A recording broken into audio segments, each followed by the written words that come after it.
The story of Prophet Yusuf. Prophet Yusuf, peace be upon him, was the beloved son of Prophet Yaqub, peace be upon him, who also had 11 other sons. Binyamin, who was the youngest, was from the same mother as Yusuf, while the rest were older half brothers.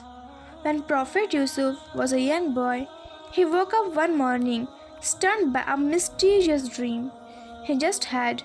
He ran to his father in excitement and said, "Oh, my father, I have seen 11 stars and the sun and moon.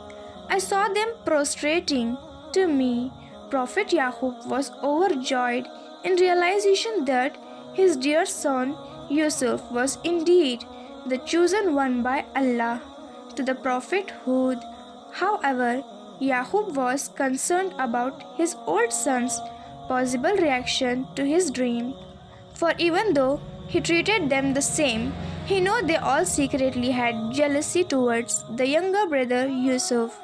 Therefore, he warned Yusuf against telling his dream to his brothers, for they may harm him in the future. As time went on, the hatred and evil intentions in the hearts of Yusuf's brother kept growing. They envied Yusuf because they felt he was special and they were not unable to handle their emotions. They thought of a plan to get rid of Yusuf by throwing him into a well. So one day they approached their father and suggested that he sends Yusuf to come with them on a trip outside. Yaqub was skeptical of the brothers as he feared for Yusuf's safety, but he agreed, and the next day Yusuf set off with his brothers. They traveled far in pursuit of a well deep enough to throw their brother in well. When they finally reached the well, they pretended to all go and take some water. They led him to it, which they grappled him. Yusuf began struggling and pleaded with them, "Let to go." The brothers eventually outpowered Yusuf and threw him down the well and rushed back home. The brothers reached and ran to their father, carrying Yusuf's shirt that was smeared with the sheep's blood. They cried, "Oh, our father indeed! We went racing with each other and left Yusuf with our possessions, and a wolf ate him." Yaqub was suspicious of this story. He in his heart believed that his son was still alive and that the brothers were likely enticed by Satan to do evil. He pointed out of the wolf was to have actually killed Yusuf. The t-shirt would have been ripped up while attacked him. Yaqub salam maintained faith and patience and prayed every day for his son's safe return. Meanwhile, Yusuf managed to cling on to a stone ledge. He prayed and begged to Allah to grant him solution. Soon, a caravan that was on its way for Egypt stopped at this well to fetch some water. As they pulled the bucket up, they were shocked to see the boy clinging onto the rope. The caravan people realized the beauty that Yusuf possessed and began to discuss among themselves to take him in as a slave.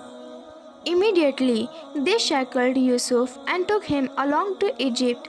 Here, he was auctioned and sold as a slave to the highest bidder, who happened to be the treasurer Al-Aziz. Yusuf's new master, who had no children, was completely taken with Yusuf. He told his wife to take good care of Yusuf, and they could either use him as slave or take him for a son. Years went by. Yusuf not only grew up to be a handsome young man, but was also blessed with exceptional knowledge and wisdom by Allah. His honesty won the heart of Al-Aziz, who placed Yusuf in charge of his household. During this period, Yusuf was confronted with his second trial. Zulekha Al-Aziz's wife, who watched Yusuf day after day, began to feel passionately about him. Her obsession heightened to a degree where she was desperate to fulfill her desire. One day, when her husband was away from home, she closed the door and invited Yusuf. Yusuf, fearing Allah, I seek refuge in Allah. Indeed, He is my master who is giving me shelter. Indeed, wrongdoers will not succeed. He turned away and ran towards the closed door to escape. Zulekha chased after him in desperation and grabbed his shirt from the back, which caused his shirt to rip. The doors opened and Al-Aziz entered. Ashamed, she ran to him, cried and accused Yusuf of trying to force her into something she did not want to do and kept resisting. Yusuf was baffled. He continued to deny his mistress's claim, saying it was she who sought to seduce me. Al-Aziz was a fair man. He was confused and unsure of whom to believe. So he consulted his wife's cousin for advice. If his shirt is torn from the front, she has told the truth and he is the liar, advised the cousin. However, his shirt was ripped from the back, meaning she was the forceful one. Yusuf's innocence was then proven. Al-Aziz apologized for his wife's indecency, but swore Yusuf to keep the situation a secret. Despite this, the story of Zulekha and Yusuf began to spread. Other women began ridiculing her character. Distress, so Zulekha planned to prove to them her helpless reaction to Yusuf's extraordinary handsomeness. So then she invited some women to a banquet at her residence. One day there she served them fruit along with knives. When the women were happily chatting away while slicing the fruit, Zulekha summoned Yusuf. The women looked up at him, astonished at such angelic beauty.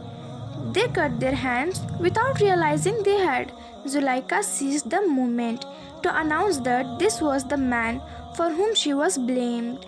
She then warned Yusuf that if he denied her again, he would be impressed. To which Yusuf replied, "My lord, prison is more to my liking than to which they invite me."